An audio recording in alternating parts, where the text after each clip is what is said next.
7 জনের বিরুদ্ধে রিমান্ড প্রার্থনা করেন এবং এই 7 জনের মধ্যে অন্যান্য আসামিদের বিরুদ্ধেও বিভিন্ন মামলা তাদেরকে গ্রেপ্তার দেখানো হয়।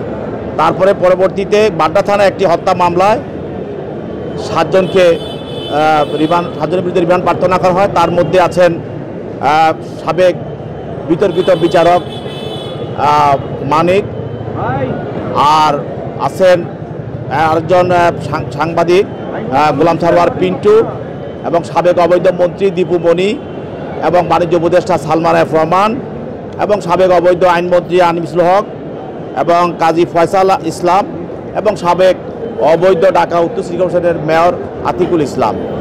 এদের বিরুদ্ধে তদন্তকারী কর্মকর্তা রিমান্ডের প্রার্থনা করে বলেন যে এই আসামিরা গত 20/7/24 তারিখে বাড্ডা প্রগতি সরণিতে একজন ভ্যান চালক হাফিজুল শিকদার গুলিতে নিহত হয়।